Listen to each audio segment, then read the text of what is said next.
right, so Destiny had a debate with a guy named Vincent James from the Red Elephants on the Fallen State. Now, we're not going to be looking at that here, but I did want to mention that I did watch it. It was very interesting. I thought Destiny did a really good job. But they had a follow-up debate where I guess they were both streaming it on their ends now. I did watch almost all, I think I watched like an hour and a half or like an hour and 20 minutes of this entire debate. It was really interesting. But there were some pretty good highlights in here that I really wanted to show you guys because I thought that they were super interesting that I simply could not pass up talking about because Destiny ends up debunking a lot of Vincent's stuff as well as just kind of tangling him in certain stuff that we're going to be looking at, and I'm really excited to talk about this. So in this first clip that you guys are going to see, they're talking about the gun buyback program that happened in Australia, and basically Vincent's going to say Destiny is 100% accruing the drop in the homicide rate in Australia directly to the gun buyback program, which Vincent's going to object to, as well as Destiny says, oh, I wasn't 100% on that. And he's going to offer a really dumb argument as to why. Check this out. A causal link to the Australian gun buyback program in 1996. And I was just saying that it can't be if the homicide rate in America dropped even more substantially than the homicide rate in Australia from the 90s. Can you explain why? Well, I don't know why. I'm just. No. So you just said that. So your argument was there's no way that the gun buyback program in Australia could have caused a drop in homicides if the U.S. homicide rate fell as well. Can you explain how those two things are connected at all? Oh yeah, I mean you're applying a causal link to the Australian gun buyback program that happened in 1996, and I'm saying that if that were true, then number one, it was the largest gun buyback program that they had. They destroyed, tens of thousands of guns. It lasted 6 weeks, and their homicide rate. What I was trying to show was that their homicide rate was 1.6 per 100,000, and a full 6-7 years after that, it stayed pretty much the same, while America's homicide rate since the 90s dropped from 7.4 to 5.5. So it dropped even more substantially than the homicide rate did. You can go all the way out to 2006, 2007. That doesn't matter. That wasn't my argument. My argument was debunking the causal link that you argued between the Australia gun buyback program and the drop in homicide rate. I understand. So I just want to razor focus on this, okay? So one more time, okay? Why is it that just because America's homicide rate dropped in the same time period that Australia's didn't, does that mean that their gun buyback program somehow wasn't successful? I'm asking you, how are these two things possibly linked together?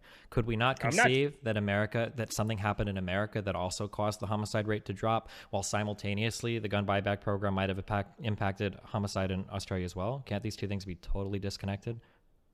They could be, but I'm not the one applying a causal link to strictly the gun buyback program in Australia in 1996 to the drop in homicide. I'm saying there could have been things that happened in America. That's my point exactly. We didn't have a gun buyback program. Didn't we have a 1994 assault weapons ban under the Clinton administration? Didn't we also have the 94 Brady Act crime bill? In 1994 to 2004, we still had 17 mass shootings. And actually, as a matter of fact... Wait, hold on. But without throwing a ton of numbers, I'm trying to establish that your argument right now is a non sequitur. So you're trying to say that Australia's gun buyback program couldn't have been successful because somewhere else in the world homicide dropped. What I'm trying to illustrate is that these two things are totally non sequitur. They have nothing to do with one another.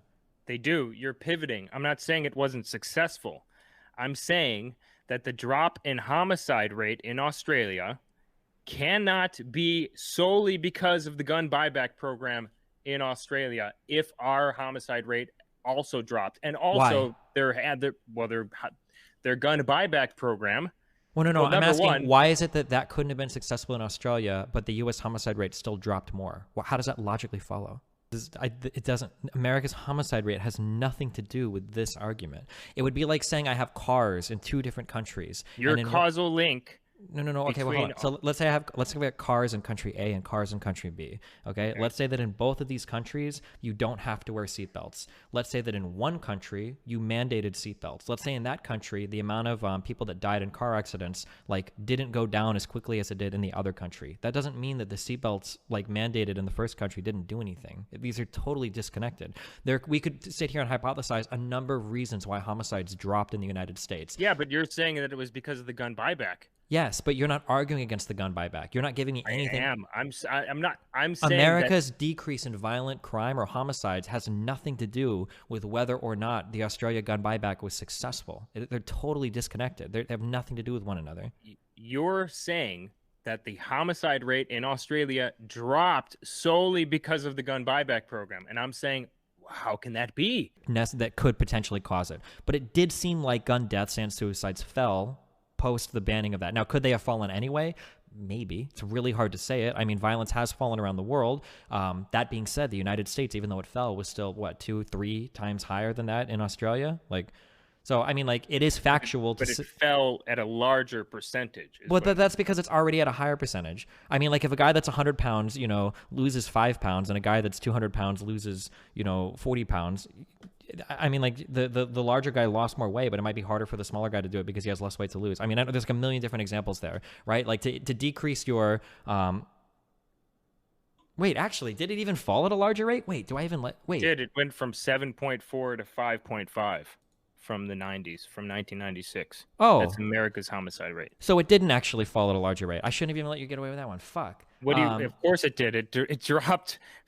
What I'm saying is from 2000... And from 1996 to about 2002 or something like that, the homicide rate in America went from 7.5 to about 5.5. So it fell at a more substantial rate than Australia's did. That was my argument. So in Australia went from what to what? Australia went from, let me pull it up again. Australia went from, I just had it up. 1.6 to 1.8, and then after 2001 it fell even more to 1. So okay, wait. So it started at 1.6 and then went to 1, right? So you recognize that 7 point whatever to 5 point whatever, that's actually a smaller drop than 1.6 to 1, right? What? So from 7.4 to 5.5. So we're talking 2 points. Yep. And then from 1.6 to 1.1. Yeah, I believe I think the first one is a smaller drop, or it's close. No, of course it's not. It's close, yeah. Anyway, but we can move on. Wait. Hold on. You recognize that going from the percentage change from 10 to 6 is less than the percentage change from 2 to 1, right? From 10 to 6 might be 4 points and 2 to 1 might be 1 point, but from 10 to 6 is a 40% decrease, but from 2 to 1 is a 50% decrease. So technically, it's not even true that America crime fell more. It only looked like it on your graph because you plotted both numbers together, which you probably shouldn't. But a decrease from 7-something to 5-something is like a 20 or 30% decrease. If Australia's went from 1.6 to 1 or whatever, that's over a 50%. Or not, that's not over 50%, but that could be like a 30 to 40% decrease. No, it's about, yeah. What I'm saying is, you're the one who's saying that homicide rate in Australia decreased because of the gun buyback program. That was your literal quote. I said it's... Wow, dude, that was so hilarious. So the argument Vincent is trying to make for debunking and he loves the phrase, he said the phrase causal link so many times that I never want to hear the phrase in my entire life ever again, ever, period. But anyways, so what we're going to be talking about here is that he's trying to debunk the idea of a causal link between the buyback program and the homicide rate going down, to basically saying that it's because, well, look, in the U.S., the homicide rate went down as well, but they didn't do a buyback program, so, it would have just gone down on its own, and that's just kind of a fact of life.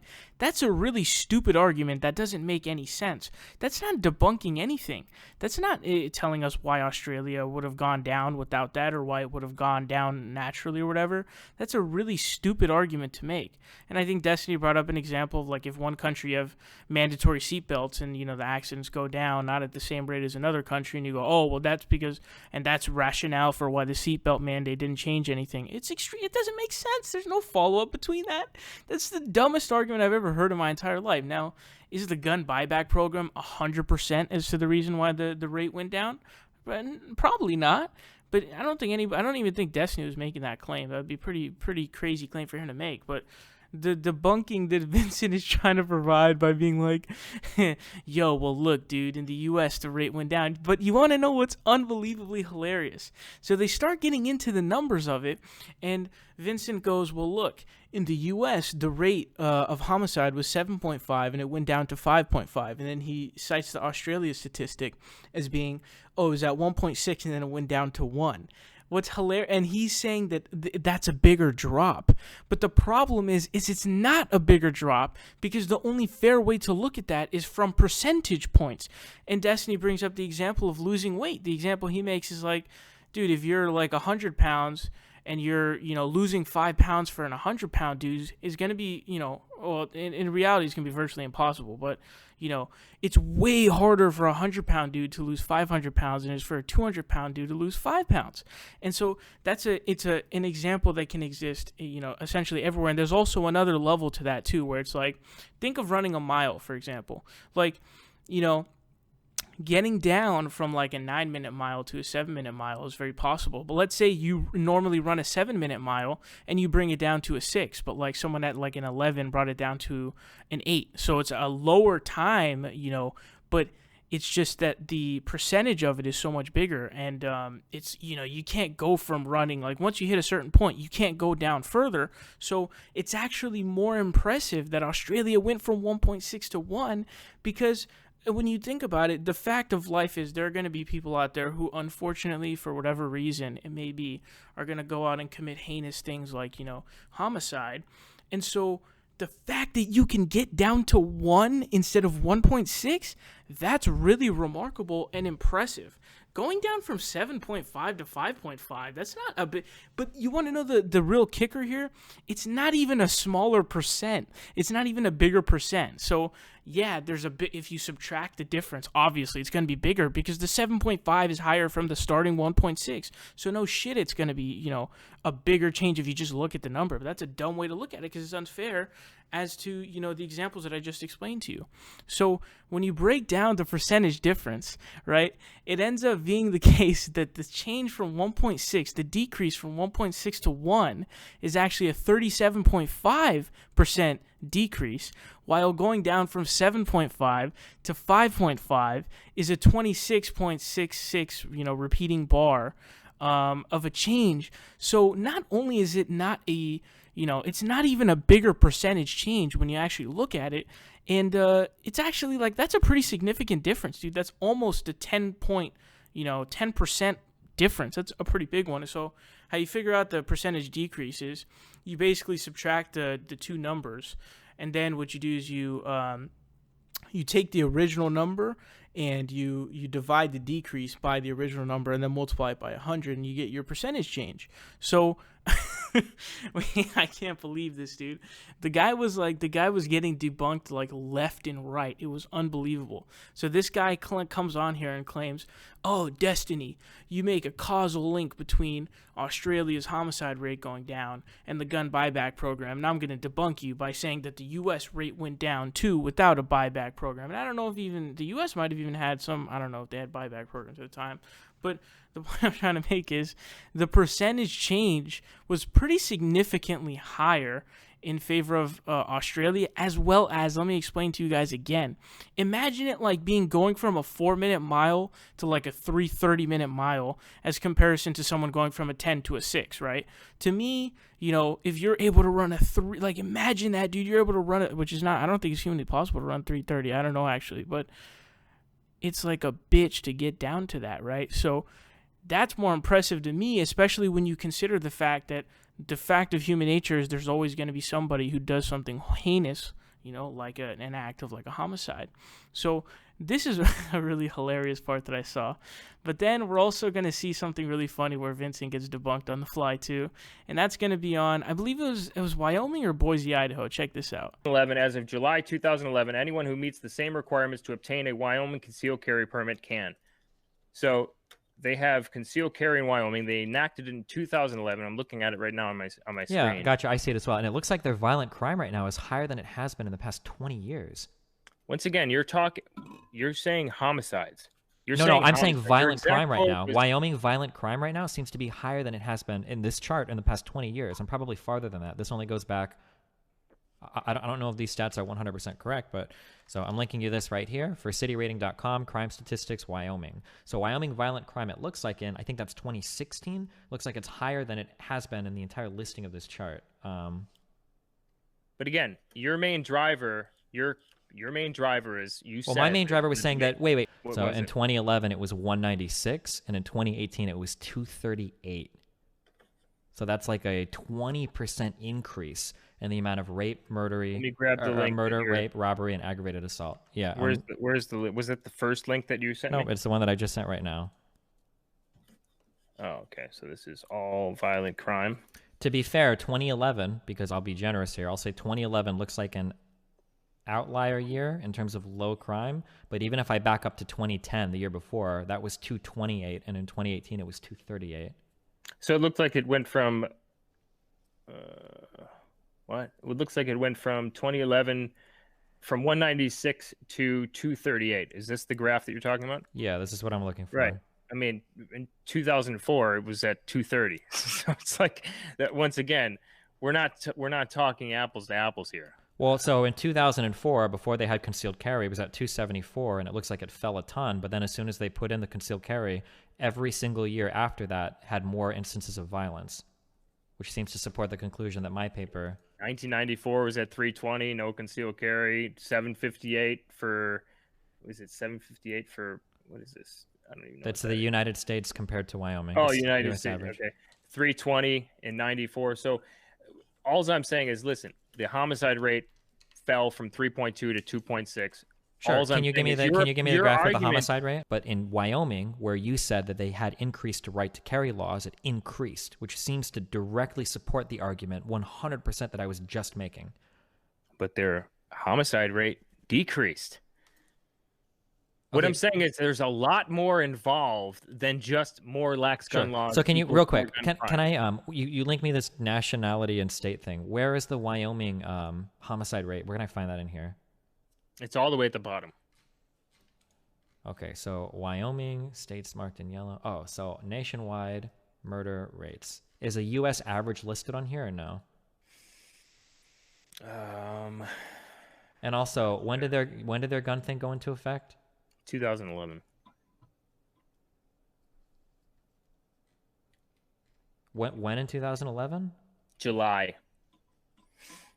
Okay, so in 2010, it was 1.4, which was the year before. And in the 6 years that follow, it is substantially higher, over twice as much in every single other year. How do you think this supports your argument? It totally supports my argument, because your argument is more lax gun laws equals more gun crime, or concealed carry equals more gun crime. And this is the reason why I bring up many different examples, like Boise, Idaho. No. Wait, let's stop. I know that you try to pivot to like the cities that you've like memorized because they have less black people, whatever. I'm only looking at the data that you're giving me. So let's look at 2011.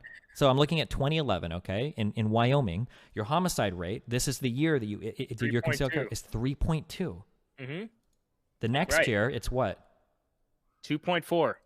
2.9, 2.7, This is all higher than the 3 years preceding where you had no concealed carry. They enacted concealed carry in 2011. Okay. Their homicide rate was 3.2. Today, it's 2.6. Okay, that was for 1 year, though. You understand why you can't do this. 6 years. No. But your rate was 3.2 for 1 year. Before that, it was 1.4, 2.0. Yeah, it goes up and down. 1. It hovers around the same numbers. It goes from 2.4, 2.9, back down to 2.7, 2.7 again, up to 3.4, down to 2.6. Sure. Right back where we started. So sure. So what would be good is we could graph maybe the United States violent or gun homicide rate, okay, versus Wyoming's, and see how, if we feel like we had a bigger effect here. I don't know the answer to that, but what you're showing me right here is very unconvincing. If I told you that the murder rate in the city was 1.9, 2.0, 1.4, then we get concealed carry, and then it goes up to 3.2, and it's up to 2.4, 2.92. It's still all higher than the 3 years preceding where we didn't have concealed carry. And then there's another one, which is just wait, no, not another one. Yeah. I'm just pointing out that this Wyoming data totally contradicts what you're telling me. Yeah, so as you guys saw there, that was absolutely hilarious because Vincent is trying to bring up Wyoming as his example for like, look, dude, concealed carry went into place and the numbers didn't go up. I don't know if he was trying to make the claim that it went down after concealed carry or if it was just that it maintained at a lower rate. But when you look at those numbers, as Destiny is pointing out there, I mean, every 3 year preceding that is lower. All 3 years preceding 2011, and which was the year that it was, instituted, all of those years had lower, rates than every single year preceding it. So, having 1.4, 2.0, and 1.9, then it looks like you had like a top heavy 3.1, then you had another 1.7, then you had a 2.7 and a 2.2. So you could probably chalk that up to kind of like, we don't know if concealed carry was the, reasoning for it going up, although you could somewhat see that. But, it seems like kind of a sort of, I don't know, it's tough to draw a causal link, as Vincent James likes to use the phrase quite a bit. So you could chalk this one up to like, you can't really tell, but you can also kind of see like an average go up. And the thing about the population of Wyoming is, and I know those are per capita numbers anyways, but it's really interesting because I guess the Wyoming population is going down. I think it's decreasing for like multiple years now or something like that. It's hovering around the same thing. No one wants to move there. The only thing it's known for is Kanye writing his music there. But anyways, as you see there, he brings up an example that completely falls flat on its face, which, if we're going to be charitable and nice to the other side here, we'll say, you know what, maybe this just isn't a good example because it doesn't draw a direct link. Or if we're not going to be so charitable, we'll be like, yo, dog, look, all 3 years preceding the 2011 implementation of the concealed carry, yo, dog, the numbers are actually increasing. They're not decreasing, nor are they hovering around the same. They went up by a lot. So, we can either be charitable and be like, okay, you know what? This is probably not a good example for anything. It's probably just an outlier.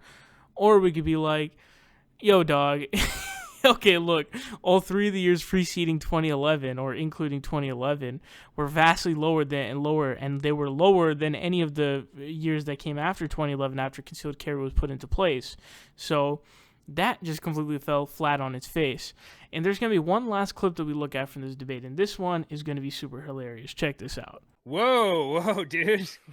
Why do you always have to straw man? This is the same thing that you did in your response video. You were like, yeah, because you're like LARPing as like a white nationalist, people. Dude. Like, I mean, wait, are we really pretending? What? Seriously? Oh, just because, okay, so because I mentioned that 46% of the gang members in this country are Hispanic, all of a sudden I'm a white nationalist. No, because you're literally, in an effort to prove your argument, you literally graph me a state's, like, with their percentage gun crime and then the percentage of white people in the state. That's a very weird thing for a non-racist person to do. I would never even imagine creating a graph like that. The reason why I had the graphs, I've already explained this to you in the beginning of the day, in the debate, was because I was trying to explain the difference between some states with constitutional carry and other states with constitutional carry. Sure, and we've already demonstrated how all of those arguments are completely non sequitur. Why is it that if I go through the videos on your channel, why is it that every time you talk about gang violence or gang-related shit, why do you always have like just images of like videos of black people and Hispanics in the background? Every time you talk about gun control, why?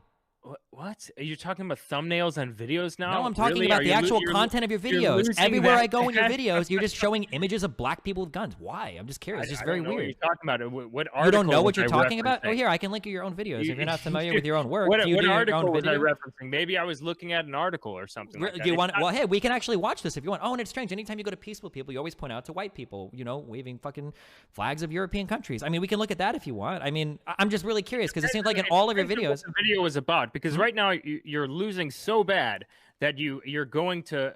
Yeah, so what I found, and not to say that, in any way, like, going after demonizing black people or anything like that for gun violence or whatever is a funny thing. That's not what I'm trying to say here.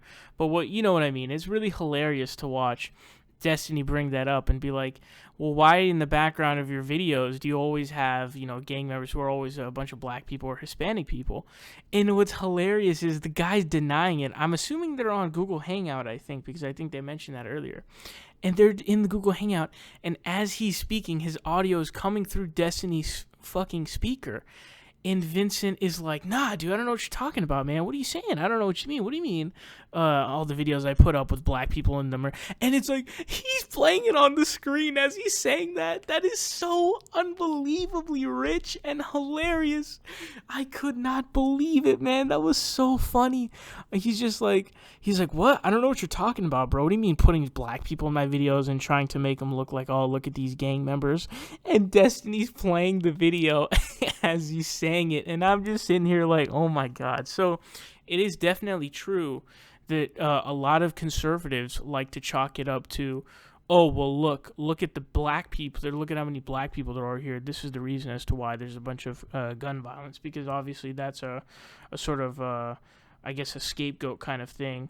And they'll say, it's a lot of gangs and stuff, and it starts to get very racially tethered in there.